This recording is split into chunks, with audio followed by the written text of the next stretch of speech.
Hello students, I am social science teacher.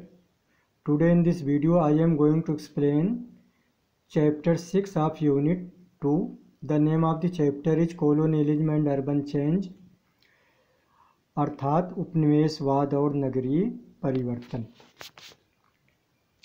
Firstly we define colonialism, that is what is colonialism. उपनिवेशवाद क्या है? Colonialism is a principle according to which a powerful country establishes its political control over a weak country to exploit its resources. Colonialism उपनिवेशवाद एक विचारधारा, एक सिद्धांत है जिसके अनुसार एक शक्तिशाली देश कमज़ोर देश के ऊपर राजनीतिक नियंत्रण स्थापित करता है और उसके संसाधनों का शोषण करता है. Let us start the chapter.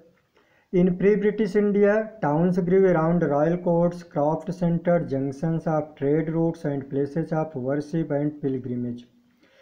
British पूर्व भारत में शहर शाही दरबार के आसपास, शिल्प केंद्रों के आसपास और जहाँ पे बहुत सारे व्यापारिक रास्ते आके एक दूसरे से मिलते थे उन केंद्रों के आसपास और पूजा और तीर्थ यात्राओं के स्थान के आसपास फले फूले. Under the impact of British colonisation many of these towns declined. British उपनिवेशवाद के प्रभाव से इसमें से बहुत सारे नगरों का पतन हो गया. कम टू नेक्स्ट, डीअर्बनाइजेशन, नगरों के पतन की प्रक्रिया. What was the main cause of decline of the some old towns under colonial rule. औपनिवेशिक शासन के समय कुछ पुराने शहरों के पतन का क्या मुख्य कारण था? The import into India of cheap machine made goods specially cloth increased enormously. Bharat में मशीनों से बने हुए सस्ते कपड़ों का बहुत ज़्यादा मात्रा में आयात होने लगा.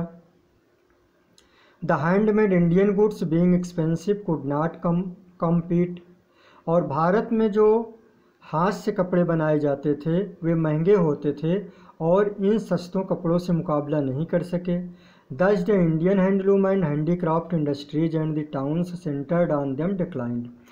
और इस तरह से भारतीय हस्तकरघा और भारतीय हस्तशिल्प क्या कहते हैं, इन उद्योगों का मुकाबला नहीं कर सके, मशीन से चलने वाले उद्योगों का मुकाबला नहीं कर सके और वे उनका पतन हो गया. और उन पे आधारित जो नगर थे उनका भी पतन हो गया. Process of decline in urban facilities accompanied by a large scale migration of people is called deurbanization.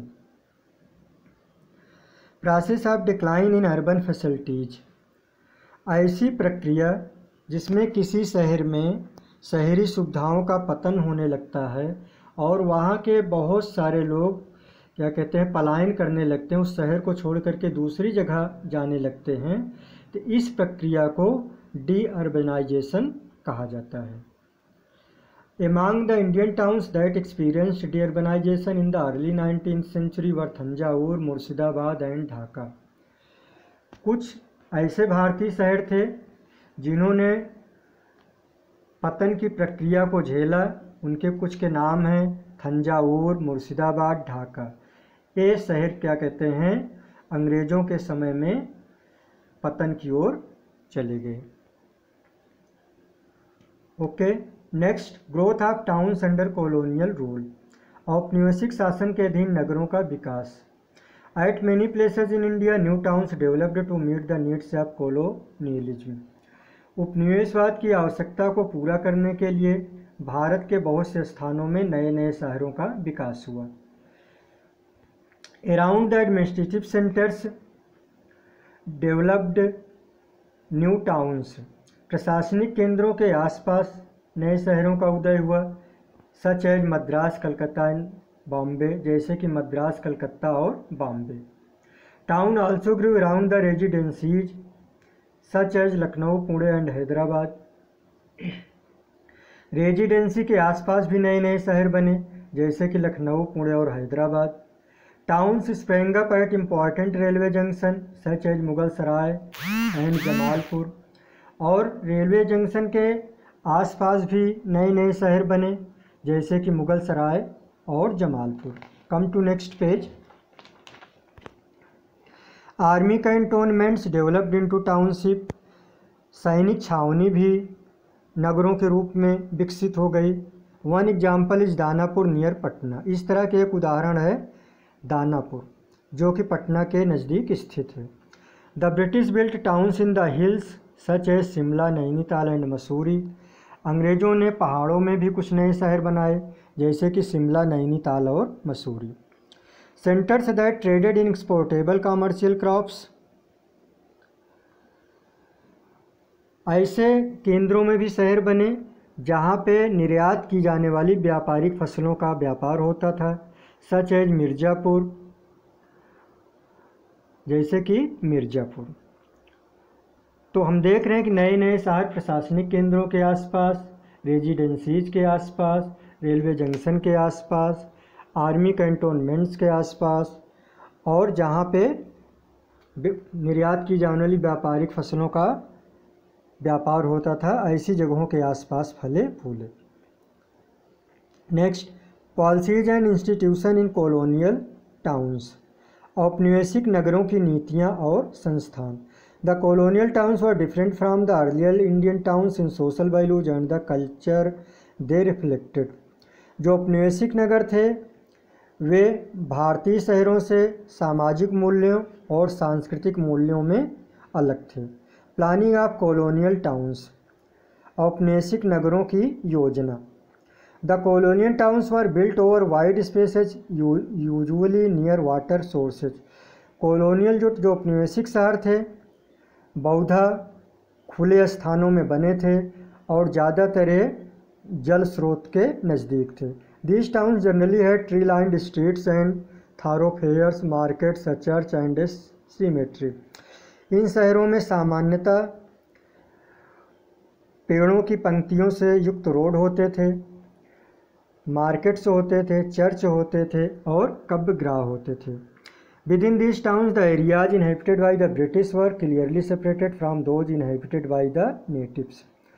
और इसमें अंग्रेज़ों की बस्तियां अलग होती थी और भारतीय लोगों की बस्तियां अलग होती थी, मतलब वे अलग अलग स्थानों में रहते थे। A town usually had clubs, gymnasium, a race course and a golf house. इसके अतिरिक्त इन शहरों में क्लब्स होते थे, व्यायामशाला होते थे, दौड़पथ होते थे और गोल्फ कोर्स भी होते थे।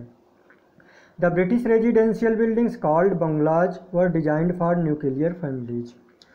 जो अंग्रेज़ों के आवासीय इमारतें होती थी उनको बंगला कहा जाता था और इसमें बहुत ही छोटी फैमिली रहती थी।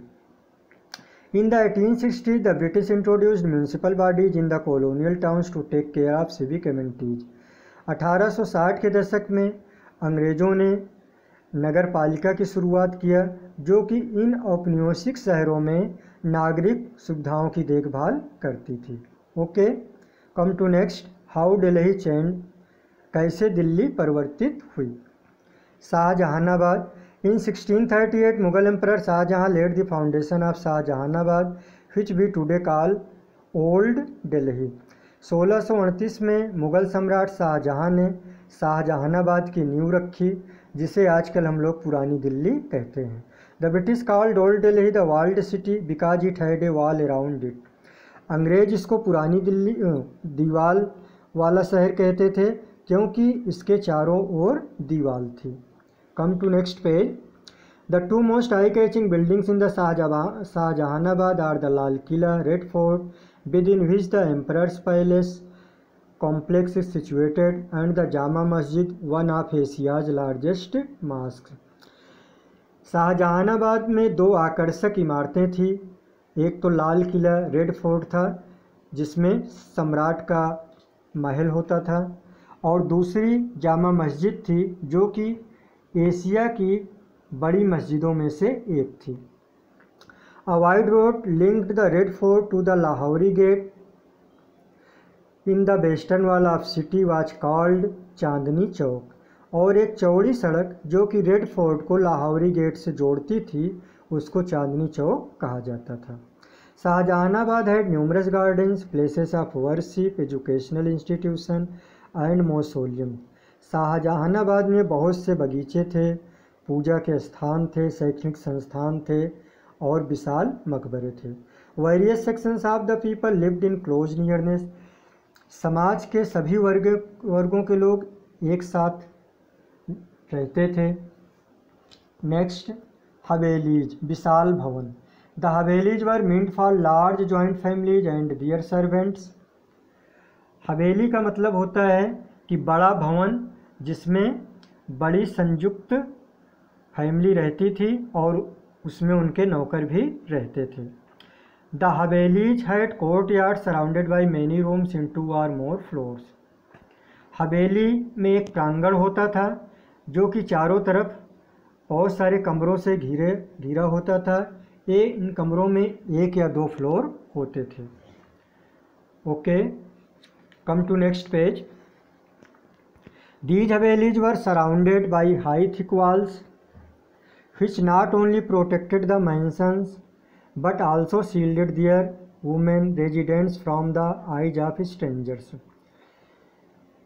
इन हवेलियों के चारों ओर मोटी दीवार होती थी, इससे जो हवेली होती थी उसकी सुरक्षा होती थी और इसके अंदर रहने वाली महिलाओं को कोई बाहरी व्यक्ति देख नहीं सकता था। Okay students, remaining topics will be discussed in next video. Thank you so much.